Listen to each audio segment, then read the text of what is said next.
個蝦餃皮係透明，唔係軟熟嗰種，透明嗰種燉麵好多好黏㗎。呢個咧，阿師傅蒸個火候好啊，呢個蒸得好啊，好多地方都有㗎嘛。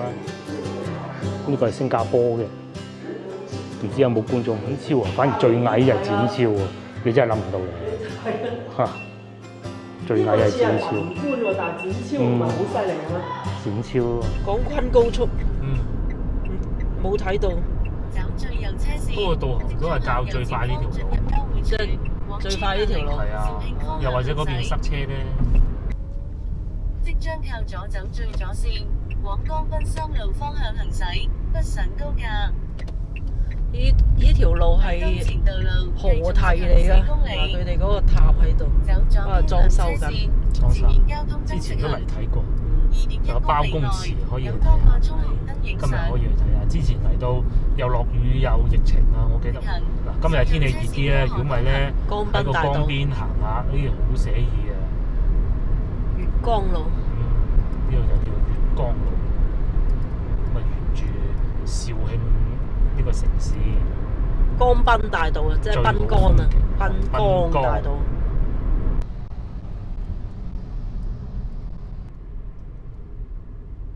嗱，我以前係住過呢個酒店啦，都幾好噶，即係個酒店就一般，但係個地理位置好。係呢個酒店即係呢個牌子酒店，我哋不是太喜歡啦，過於新派。但係如果你話地理位置，一望就係整個西江，成個西江就喺呢邊啦。咁去啲旅遊景點啊，打下車啊，都好方便嘅啫。仲早晨，而家哇，差唔多10點啦，終於嚟到飲茶嘅地方呢邊。我哋入咗嚟餐廳啊，諗唔到咧呢個時間段都咁多人飲茶嘅喎。不過同埋咧大咯。但係大咧就有個問題咧，就唔知個老婆坐咗喺邊，佢入嚟攞位先。終於咧，我哋揾到個老婆，揾翻佢，原來就喺面前嘅啫。咁呢個餐廳咧叫日盛世豪。咁啊，我印象中咧係喺南海嘅，即係黃岐啊、南海啊、佛山啊嗰邊嘅。咁啊大諗唔到咧，佢哋啊將佢哋嘅版圖擴展到嚟肇慶啊，因為始終肇慶呢邊食嘢都似翻。廣佛嗰邊嘅感覺嘅，咁因為嚟得比較晏咧，我哋今日嚟呢度係飲茶加食飯直落嘅。食完之後咧，可能會去包公祠睇一睇，行一行，咪再入翻去老城區。咁啊，就基本上今朝嘅行程就係咁啊。而家10點都未夠，非常悠閒。睇一下肇慶呢邊嘅點心同我哋廣州有冇咩唔同咧？其實可以同大家講係冇嘅。面前見到呢啲咧，已經係最唔同嗰部分嘅芋頭糕、蛋煎糯米雞。蛋煎糯米雞係好有新意嘅，通常蛋煎都係粽嘅啫嘛。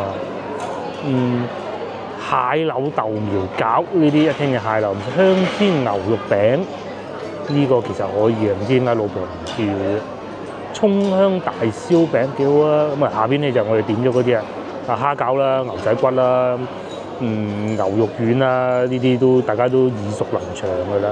小欖粉果仔呢個見得少啲喎。至於粥啊、腸粉方面，其實都差唔多。粥係會有冇咩唔同咧？係冇嘅。慈實粥、淮山慈實粥、兆實佢哋會叫做，會唔會係呢邊嘅特產？同埋仲有腸粉應該都差唔多嘅啫。我想加個蛋撻咯，不過到時再算啦。或者喺街邊會有好多唔同嘅美食咧。同埋朝早飲茶呢度咧，同廣州嗰啲係一樣嘅，都會某個時段之前咧打折嘅。咁而家呢個時段落咗單咧，應該係免茶位啊，我唔知啊。不過就算要收，都係4蚊嘅。打完折44蚊2毫嘅點心就係價錢啦。咁啊再加埋茶位，應該加8蚊。加點心食啊，所以咧廣府人就係咁啊，因為點解佢哋會做咧？嗱，好老實講啊第一日有場地喺度呢個固之然㗎啦，重點就係好多點心咧，其實都係法外加工，即係簡單就係講就預製啦嚇。咁所以咧，其實佢哋就係攞貨翻嚟蒸翻好，咁啊只要有利潤喺度嘅話，梗係做埋佢，因為場地已經喺度㗎嘛。咁啊，作為食客嘅，你話欣賞到有幾精彩嘅美食咧，就唔好諗啦。但係你話揾個地方坐下食個早餐咁啊不妨嘅。頭早都仲有呢啲喎，仲有可以叫個炒米粉又得，豬腸粉又得，可以試下呢個啊。甚至乎10點半之後仲有碟頭飯食添。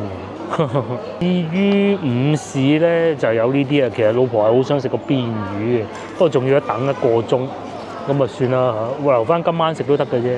肇慶除咗係一個旅遊城市咧，其實都好宜居嘅。咁啊喺我哋而家呢個位置，如果要去高鐵站啊，打車或者揸車啦嚇，15分鐘就到。咁啊打車嘅話咧，其實都好平，15分鐘我估12蚊啦。10蚊啦，嗱一堆都係10蚊嘅。女仲要推住 BB 車嘅時候咧，同佢嚟過一次，當時都玩得幾開心。不過當時咧就我後生，就體力充沛。市中心啊！喺市中心。去嗰個最舊嘅火車站出發嘅。當時係啊，當時我哋喺火車站咯，廣州火車站出發，近我哋屋企啊嘛，慢慢綠皮車一路嚟到肇慶嗰個叫咩站啊？東站啊！肇慶嘅火車站。肇慶火車站啦，用咗2個鐘頭嚟到呢度。都唔係話好耐㗎。市區嗰段慢啲啦。我都20蚊定10幾蚊嚟到，10幾蚊。10幾蚊嘅咋，幾蚊定唔知10幾蚊嘅咋？ 10幾蚊啊嚟到。依家應該唔得啦。而家唔知有冇綠皮火趴。廣州到肇慶19蚊半，用時係1小時47分鐘。咁所以老婆講得係冇錯嘅。結婚嘅2088。佢每日有好多班車嘅，唔同價錢嘅，貴呢啲唔講啦。譬如呢一個咁啊，晏晝4點鐘嚟到呢度6點都 OK 嘅時候咧，我哋嘅點心亦都到咗，就係呢個蝦餃。試下佢下邊有一個紅蘿蔔墊底嘅。同埋夾起身咧，大家睇下，我係冇掂過水嘅隻筷子，佢都冇黐，我中意呢一種。肇慶係食河鮮嘅啫，究竟蝦餃得唔得？皮係軟熟嘅。我中意呢種。即係唔係透明？個蝦餃皮係透明，唔係軟熟嗰種，透明嗰種燉麵好多好黏啊。呢個咧。阿師傅蒸個火候好啊，呢個蒸得好啊！咁多預製嘅平價蝦餃裏邊咧，呢個算係數1數2，真係喎。通常呢種咧好容易散㗎，蒸過咗火，佢又冇散啊。唔出奇，唔係佢應該係咁嘅。佢係一個集團嚟嘅，佢有自己工場，佢就唔使外邊嗰啲度採購。好食喎！蝦又夠大粒，同埋裏邊呢啲咧。佢唔係芹菜嚟嘅，係公菜嚟嘅。哇，好食啊！呢個幾好啊！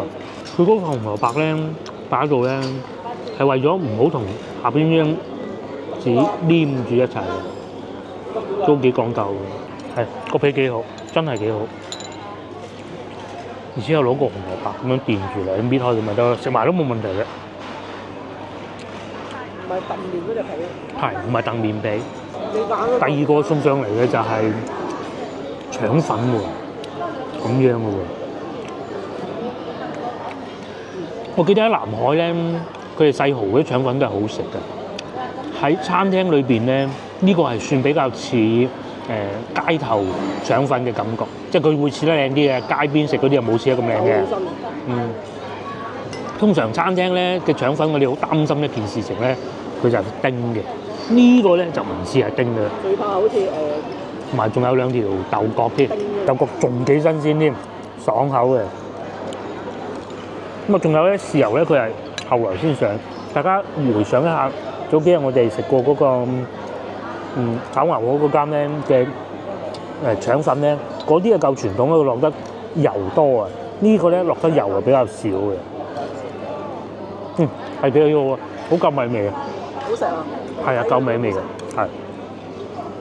包括個蝦餃啱先好，係嗰隻另外一種味，呢個睇唔同嘅最主要。呢個腸粉，佢裏邊咧呢一點咧我就唔係太喜歡嘅，不過其實好多都會做嘅，就落少少芫茜。咁但係落咗芫茜咧有一個好處係至少證明佢咧就唔係喺好遠運過嚟嘅。接落嚟係到牛仔骨，不過牛仔骨等一等先，我會先食埋個腸粉。佢豉油唔算好多嘅，因為其實咧佢倒嘅時候，因為我哋唔係熟客啊，唔知啊。其實係可以叫阿靚仔倒多啲嘅。啱啊！不過都好嘅嚇，都好嘅，我夾晒啦。呢啲啊，廚師奶嘅。呢啲就唔係丁㗎啦，丁就不必啦嚇。即係公仔嗰啲咧，公仔腸粉咯。係啊，嗰啲咪丁㗎咯，嗰啲就公仔都算好食嘅，其他有啲就一般啲啦。好，接落嚟試下個牛仔骨，佢係唔係好大件嗰種嘅喎？我好怕嗰種嘅其實，即係嗰嚿骨咧，好似成個碟咁大嗰啲咧。呢個咧有少少似做蒸排骨咁嘅方法啦，即係細嚿嘅。加蘿蔔咯。仲有嚿蘿蔔。我當然啦，唔會好似蒸排骨咁樣。呢啲咪淋咯。攞嗰啲醬嘅，得食住先。過咩味？先食咗兩樣淡味，再食鹹味咁咪啱咯。呢個都係食鳳爪。牛仔骨一般咧，如果翻去啲酒樓咧，都比蝦餃貴啲好多。係牛仔骨係唔平㗎。係啊，我哋嗰邊就即係喺廣州一般都可以。餃有時都仲，因為佢可能牛仔骨會貴啲。佢唔會好濃意粉嘅味，黑椒味都濃。但係咧咬極都咬唔到嗰種蘇打粉嘅味都可以，同埋咧食得出有牛味，冇錯啦。好耐之前咧，外父佢煮過俾我食嘅，嗱嗰陣佢仲會煮跟住嗰陣啲牛仔骨我認為係最好食嘅，後來都一路都食唔到。急凍嗰啲地方。急凍嗰啲地方買。最早我好中意食牛仔骨嘅，但係食親咧都係嗰塊骨咧就多過肉，肉啊得一丁咁多嗰啲咧，所以好有戒心啊！食到又叫咗一個，係以為嗰種煲仔，係寫住豬腸粉嘅。不過唔好理佢啦嚇，因為啲餐咧係連埋中午一齊食㗎，所以咧其實冇乜所謂。其實呢種食法同先頭我哋食嘅腸粉又有唔同，亦都向一啲唔係太即係每個地方叫法都唔同啊嚇，唔係太懂嘅觀眾咧科普啊，呢啲咧就叫豬腸粉喺國內嚇，先頭嗰啲咧就叫做腸粉，有啲地方係叫腸粉㗎。好似喺馬來西亞咧，佢係用豬肉做豬腸做嘅腸粉，唔係豬腸粉嚟嘅，跟住攞啲醬咁。係，但係咧就冇咁樣包住嘅。我講啊，有包住嘅咩？我知話豬腸粉咧，我好記得啊。又係有條豆角喎，呢樣係比較有趣啊！呢邊啲牛肉係幾好嘅，佢燜過啲牛腩。豬係應該好食啲。係攞啲煲仔咁樣煮嗰個，冇咁多油。係冇咁多油。嗰啲一定要落好多油嘅，仲要擺得幾靚添嘛。其實有個原因嘅，因為怕唔受熱，嗰陣成個盤一齊等落去蒸。佢唔係蒸完先擺，食落幾好啊！個醬汁係調教得好好。呢隻估佢唔到。係啊，佢有啲花椒八角味咧，腩汁啊，有啲咁多辣，同埋如果佢俾個豆瓣醬啊，或者啲咩醬嚟撈一撈咁啊，更原味嘅。又估唔到喎。係嘛？我原先都係以為係嗰種啫煲嗰種嘅，有好多油嘅嗰啲，食咗好鬼飽嘅。唔係嗰種就食嗰啲咁嘅調料。係呢個係食味道。後咧我考慮過要個炒米粉嘅，睇落都唔錯，不過唔緊要嘅，大把機會。個牛腩咧就係嗰啲雪糖啦，呢個就因為咧睇見佢似到咁齊整嘅。都係咁啦，飽啦，未埋單㗎，60-70蚊到啦。呢個寫咗幾多？70蚊唔使。70蚊差唔多啦。差唔多。咁啊，翻嚟肇慶呢邊飲茶，梗係舒服好多啦。冇講話同香港比啊，同廣州比都係唔使搭台，冇可能。大家睇下個場咁大，你知。同埋好易揾位。最初佢都話佢成日咧怕會冇位去到所有餐廳，佢都會咁講。你睇下點會冇位啊？翻到去就最怕。最怕冇位。包括琴晚，其實琴晚都係啊。琴晚我哋去咗邊？琴晚去食煲仔飯咯，都係怕冇位啊。後邊嗰間就一定冇位㗎啦。你嗰度梗係啦，北京路嗰度8分8冇位。11點就冇位啊。唔會等啊。嗱，如果咧而家10點42分去嗰個企門口等住就得啦。你話排隊超過半個鐘嘅都唔想食。肇慶係一個好休閒嘅城市嚟嘅，唔會話好匆忙啊，好急促啊，冇嗰種感覺嘅。咁啊係翻到去市中心，即係嗰幾個大商場嗰個牌坊嗰度附近咧，夜晚會繁忙啲咯，啲人購物啊咁。嗰個旅遊，呢邊啊，最尾埋單係97蚊，失策咗。原來咧嗱，而家咧就10點50分啦。我哋埋單40幾分，45點半之前埋單咧，先至有免茶再加。係啊，本來就60蚊啊。6.7折點心㗎。即係60蚊啊兩個人嘅，而家俾多咗30蚊。佢係咁嘅，佢冇好大隻字寫住。咁啊，我哋自己咧又因為佢嗰度已經打咗折，我就以為就係諗住就按嗰個收費啊嘛。冇錯啦。咁我冇辦法啦嚇，錢都俾咗啦，走啦。咁你仲想點？如果咁樣計咧，就廣州飲茶抵啊，大佬！全天候都係佢冇好大隻字喺門口寫住㗎嘛。係啊，因為咧一般都全天候㗎，大佬。接落嚟咧咁早，我哋去包公祠行下先。喺呢度行路，我講行路就17分鐘，揸車過去4分鐘，好快。咁如果各位觀眾翻到嚟肇慶啊，你冇揸車，睇天氣啦。如果咧天氣好涼爽咧，其實行下就不妨嘅。但係如果你話可以咁熱都係冇嘅，打架車過去，收你5-6蚊嘅。哦，小夜曲啊，呢個嚟過啦，呢個都幾好㗎。不過佢晚黑先有嘅，嗱朝頭早冇茶。之後冇咧，但係就肯定冇早茶。係啊，幾特別㗎，幾有特色㗎。啊，呢度啲新樓㗎啦。新樓一線光景。以前就唔住呢啲嘅，因為驚發大水啊嘛。而家咧就各方面完善啲監察系統又有咁啊，都可以嘅。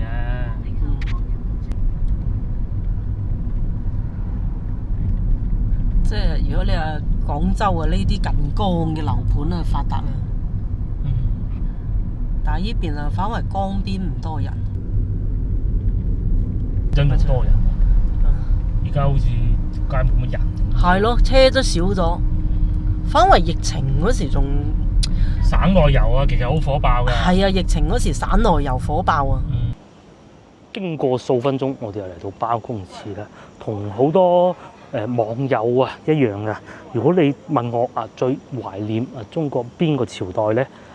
其實我認為咧應該係宋代嘅，因為有好多原因。咁啊，其中一個就當時嘅經濟比較好啦。應該我認為咧，漢唐盛世之後咧，宋朝咧係將中國啊去到另外一個新嘅境地。咁然之後咧，仲有一件事係好難得嘅咧，就係佢哋嘅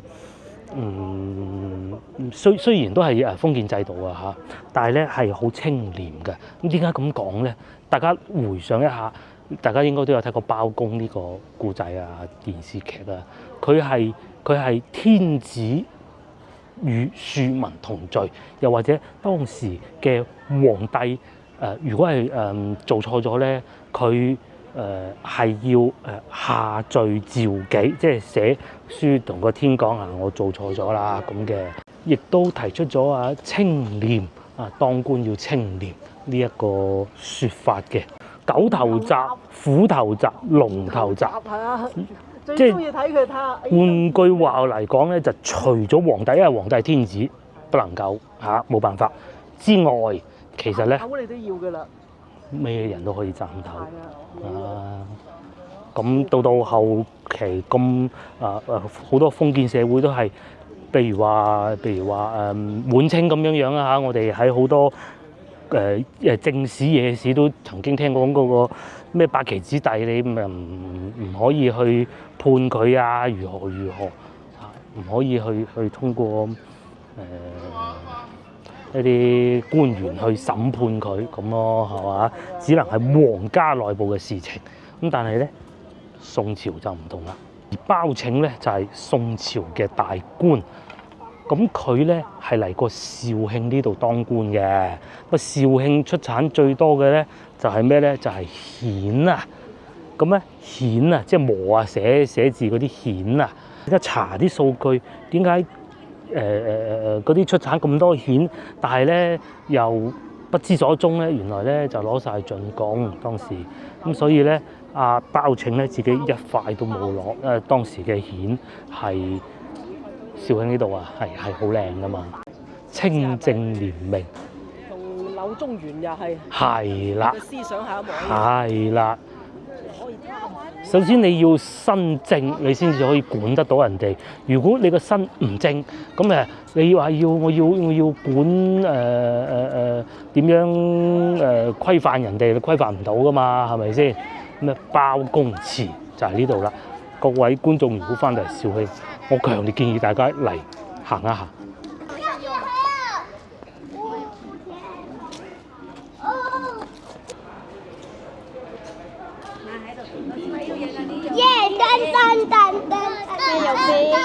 咁咧，宋代啊，亦都係好多中原人士南遷嘅一個朝代嚟，包括我哋呢個姓咧都係咁啊。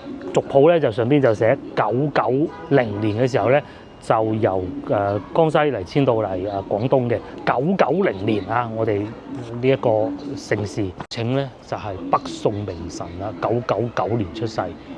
咁啊，去到1040年咧就嚟唔叫貶啊，係委派佢嚟到端州，即係肇慶呢度啦，嚟當官嘅。咁另外咧，如果要行包公祠嘅咧，係唔需要門票嘅。當然你攞出你嘅證件登記下咁就得㗎啦。一代名臣，究竟你係想做清官定係貪官咧？以包拯作為榜樣，咁如果唔為自己嘅家族謀福，咁啊即係家族會批評你，但係咧最尾佢哋可能當咗個貪官，就變成最尾點話叫做遺臭萬年。做一個清官咧就名垂千史嘅。咁究竟你想點選擇咧？睇你自己嘅。夢都幾靚嘅，但係唔係酸枝嚟嘅，都幾硬。呢個包公祠咧係紀念包拯喺度當官嘅啦。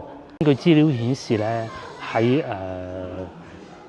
國內咧係會有4個地方有包公祠嘅。咁首先咧，佢係合肥人嚟㗎。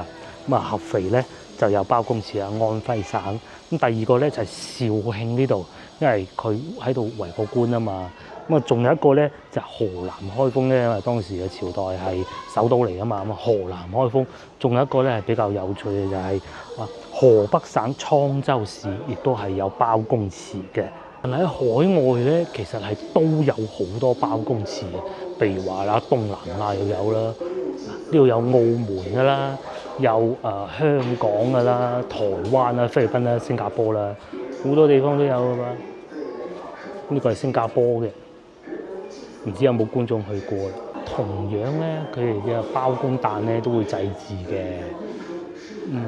香港嘅祭祀啦，澳門嘅祭祀啦，咁啊同埋亦都會有巡遊啦。兗州包公誕、包公巡遊呢個扮到好似當時包公咁喎。不過呢個咧就奇怪啲啦個樣。呢兩個古人咁嘅資料嗰啲嘢咧，都係唔夠嚟到現場睇先知啊！其實原來咧好多地方都有包公祠，不過就佢係唔係咁大咯。嗱，廣州番禺又有啦，寶物園啦，嶺南印象園都有嘅，江西又有啦，四川又有，即係全國各地都有。咁呢兩個咧就係先頭所講開封同埋合肥嘅包公祠咯。有個館喎，呢個館係咩？石像，用嗰啲蜆嚟做個石像啊！呢啲唔係啊，呢啲似蜆喎，公孫策。係咩？係啊，嗱呢度下邊寫住嘅。公孫先生呢度寫住噶嘛？嗱，呢個就應該係趙龍啦，呢個係公孫策。張龍啦，趙虎呢個係都係展昭啊，反而最矮就係展昭啊！你真係諗唔到嘅嚇，最矮係展昭。呢個似係文官喎，但係展昭唔係好犀利啊！展昭啊嘛。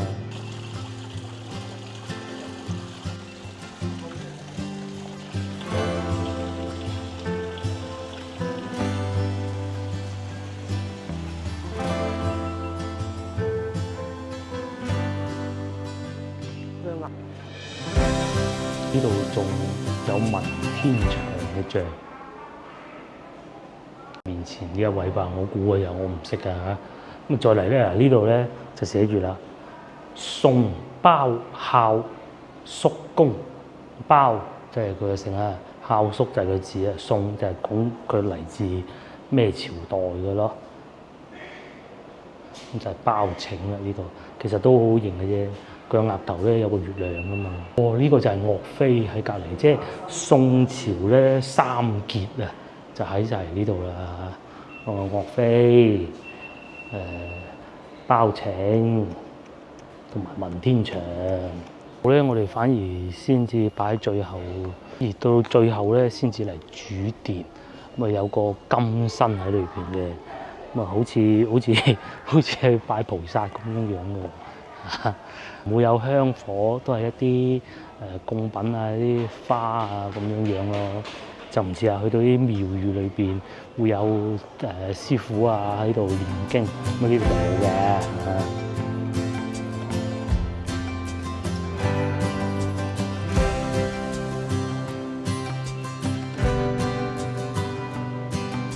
咁喺兩邊咧，仲會有好多啲畫，就講翻當時嗰啲古仔嘅。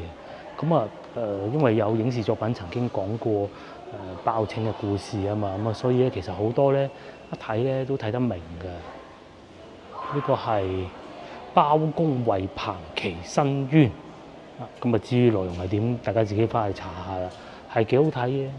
哦嗱，呢度仲有寫住添，呢個啊。端州有一對恩愛的夫妻，丈夫個性豪爽，愛交結朋友，咁認識咗一個寄予其美色嘅人，咁咧就將佢殺害，化身彭琪，就係咁啦。古仔啊，嗱呢個又係彭琪個古仔其中一部分啦，故事性嘅，因為佢時代比較久遠咧，係會藝術化會多咗，就寫實少啲。因為藝術化多啲咧，就自自然然咧，好容易再創作噶啦嘛。又有沈石頭，飛雲樓，飛雲樓係啊，我哋去過啊。龍頭化成一棟樓。睇得七七八八準備走啊！諗唔到咧，呢度仲有個園林啦，同埋都幾多遊客噶喎。我知點解，因為裏邊咧係有冷氣嘅。古今楷模，算啦，我知講咩嘅啊，呢啲就不必啦。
包公祠啊，同大家睇過啦。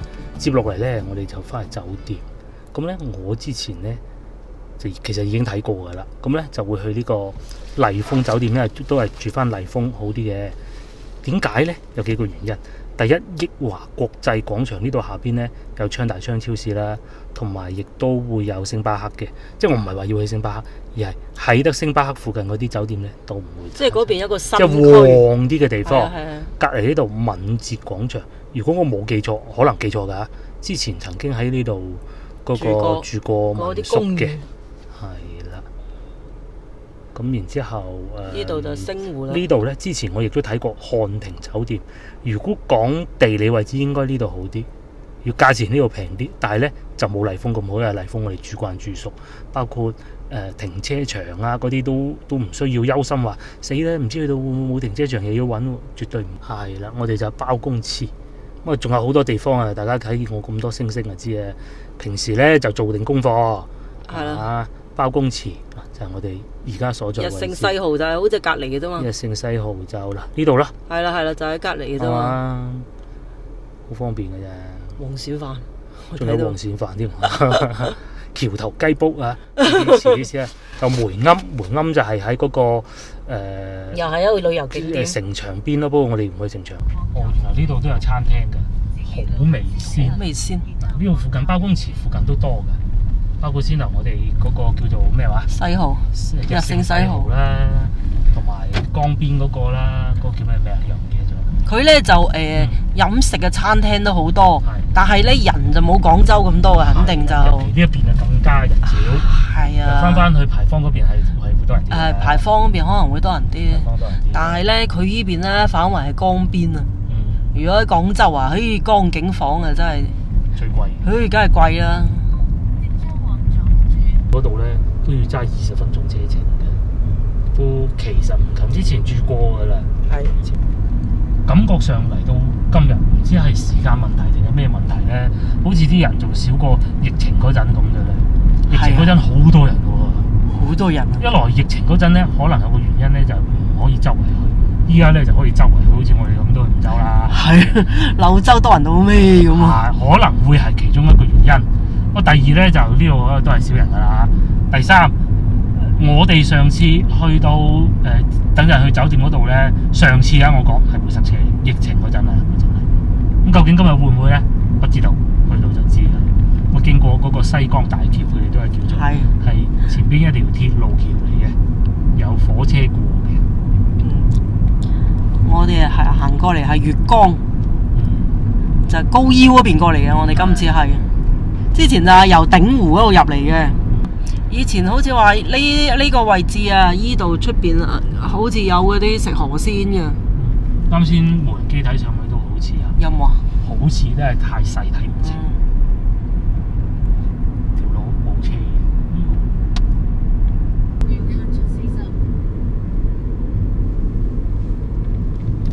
嗰啲河堤邊，河堤有酒店，不過呢個好似荒廢咗好耐。我第一次嚟嗰陣已經係咁。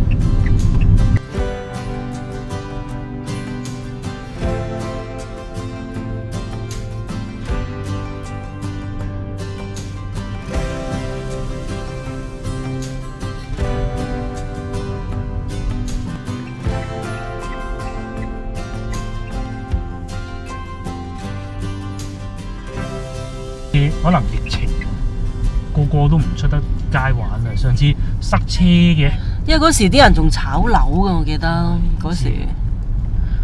嗰陣都仲有錢。我哋租咗一個敏捷嗰邊嗰啲公寓啊，好似差唔多就係咁上下啲。係，跟住咧佢嗰個業主啊，哇租咗成10間8間啊！佢話佢賣咗成，真係陰功啊！跟住然之後租翻出去100零蚊一間。嗱，商鋪6萬起，知唔知就係上次經過嗰度啊？係啊係。差唔多係咁上下嗰個方位嘅，又係嗰啲車亂鬼咁停唔停入去裏邊嘅，當時仲塞車。就呢度壓抑嘅門窗，就係咁啊！哇，好細啊間房，唔係你近期住得靚房多啫。呢個就係我哋幾錢啊？訂嘅麗峰酒店啦，慢慢先講幾錢。咁麗峰應該都唔使多同大家講啦吧？有冇雪櫃啫？重點係櫃肯定有，因為我知道佢實有嘅。冇咯，我未見到咯。係啊，3樓嚟嘅咋，同埋係有窗嘅咯，見到外邊嘅停車場，呢個真係見到個麥當勞，呢個有2張床，雙人床。咁然之後咧冇雪櫃，因為其實自己冇睇啫。咁同埋呢個係冇嘢嘅，同埋裏邊都冇乜理由會有雪櫃啦。一個咧就係辦公台，咁啊大過上次去到，我唔記得係梧州定柳州嗰個，呢個叫商務房。咁啊電視機肯定有㗎啦。今日都唔係一個精明嘅消費者，重點係其實係可以平嘅。先唔好講行嗰條路，行嗰條路你應該係揀嗰個地方，所以先行咗叫廣三高速，再行一個叫做咩話？好多車廣昆高速啊！我係其實唔係好想行嘅。行高腰啊，又要經過高腰，呢個第一個。第二嘅咧就係今朝飲茶嘅時候埋單咧。其實早少少，我哋其實係可以咁樣做嘅。先落好單先。如果我哋知道佢係嗰個時間埋單係有優惠咧，我哋先埋咗單先，坐住食啫嘛，冇嘢㗎，係咪先？但係因為佢個單已經打咗折㗎啦嘛，我係大嗰陣時。係啊，就係嗰。但係嗰度咧，佢酒樓咧就灑咗少少花樣，佢就冇喺門口啊牛龜咁大隻字寫住幾多錢錢。係啦，廣州就一定會嘅。除咗喺嗰度寫，仲要喺張單上面。係啊，總之係一定務必令到你睇到為止。係啊，你唔可以咁樣樣。而唔係話為咗賺多你個少少。你唔可以整個氹俾人嘅，呢種感覺唔好啊，老實講。係。第三咧，不精明的消費者就係呢個酒店啦。首先第一個不精明嘅咧就係，其實琴晚我哋睇過呢個酒店㗎啦。琴晚睇喺呢度同埋鼎湖西門嗰度2個地方抉擇過嘅。但係咧，我哋係中意麗峰就多過嗰個叫咩牌子哇？漢庭。咁啊嗰度咧就環境好啲，而且價錢仲要平啲添喎。激死人！諗嚟諗去，不如都係住翻麗峰啦，唔會失手。停車嗱，我啊最睇重停車位，佢係最睇得重嗰個雪櫃嘅。咁啊雪櫃滿足唔到佢。個雪櫃係因為佢嗰度寫住1棟樓咁樣嘅。係喺嗰個圖片咧。30層啊嘛，嗰個圖。喺嗰幅圖片度睇咧。5、6層嗰種嗱係咁樣噶嘛，係睇到咁樣噶嘛，幾靚。咁仲有咧就琴晚我睇嘅時候咧，呢度咧係200蚊嘅啫，只要。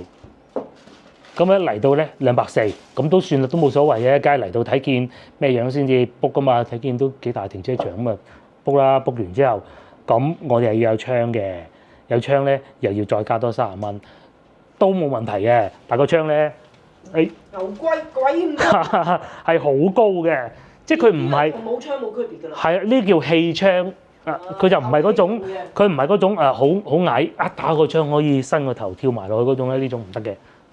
咁呢種就嗰啲光線都入唔得到嚟，同埋都幾舊。今次係最令我哋失望嘅一次麗峰酒店咯。所以有時有啲嘢咧，你當日嘅運氣差咧，就一路差落去嘅。有時有啲嘢咁巧。好彩睇過包公祠啫，好似呢個位咁咧發晒霉喎，哇都幾舊喎。你睇下呢啲270啊，真係成3嚿水啊，真係啊。係咯。唉。呢個洗手間正常咯。嗰個歪歪地嘅，不過其實好多時候我哋去到有啲酒店會歪歪地嘅，不過係嗰啲係深圳200蚊嗰啲咯。咁啊乾唔乾淨啊？都乾淨嘅，好過上次去到應該係柳州嗰間，好過柳州嗰間。但係柳州嗰間係地段靚啲咯，300。就沖涼嘅地方都唔算好舊，冇話包漿啊嗰啲，即係摸落去咧糊晒嗰種感覺咯。咁講都好，始終一定就係訂過咁多次最差麗峰。最差依次。最差今次。同埋呢一種咁嘅酒店最多值百零蚊嘅啫。係啊。你即係呢一種酒店，無論你除非你擺翻喺越秀、天河啊、福田啊嗰啲咯。係啊。如果唔係嘅話，擺喺我哋幾乎去過嘅大部分地方。我哋去唔少酒店啦都，一個月都出去幾次。係啦，麗峰都住到，我都唔記得住咗幾多次啦。住到好多次啊！係按季度嚟計數，唔係按次數嚟計嘅。已經升晒 VIP 啦。係。好啦，我哋而家喺老城區行下，咁啊呢度其實都算新城區。新，另外一個區。老城區範圍係我哋今日咧包公祠後邊嗰一邊嗰啲啊嘛。而家咧就4:15都未夠。其實肇慶都唔算好旺，或者可能新區嘅原因咧。上次咧疫情嗰陣嚟啊，即係喺呢個敏捷呢度咧係會塞車嘅。今次就唔知係規劃好咗，抑或係咩原因，唔知就冇塞車。咁啊去古城牆嗰邊咯，不過我哋唔會再行古城牆，因為我哋行過上次天氣炎熱，我仲行古城牆，行完之後就病咗成個星期。今次我唔會再行噶啦。古城牆啊，其實也就係咁嘅啫。你秋涼先好去啊。係啊，好鬼曬啊上邊啊！就係試過有一次曬到我病咗一個星期，都好似唔止。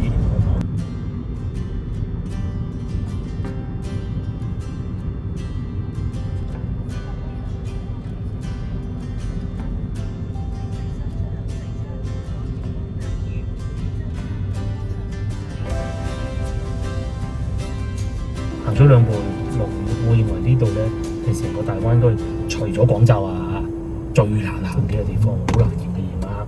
又迴旋處，又唔知點樣兜咁嘅，好精彩嘅。咧就城市就做得好，係好乾淨，好企理，亂唔亂。柳州咧多多少少都有啲亂。係啦，冇咁多人啊，真嘅。哇！柳州啲電雞又多又剩，好多呢種50車仔。柳州，哇！星湖幾靚，呢邊就星湖，你睇，好悠閒嘅，其實都。好悠閒。即係呢種呢啲城市啊，悠閒啊。呢邊住得幾靚啊！點解？係啊，係嘛？住得唔差㗎。住得唔差，因為肇慶，因為我覺得咧，大灣區裏邊咧，即係冇咁農村嘅感覺。第一就城市，第二個城市唔逼傑，亦都唔逼傑。有啲城市咧好有錢，但係都係好農村嘅。邊啲就唔講啦嚇。其實唔怕講埋，其實就算深圳都可以好農村嘅感覺㗎。有啲地方啊，梗係唔係福田嗰啲，但係咁你冇得講喎，我哋福田都有城中村嚟嘅啫嘛。係啊，咁黃江村都係㗎，但係呢度冇嗰種咁離譜嘅感覺㗎。可能古城啩，我估嘅嘢。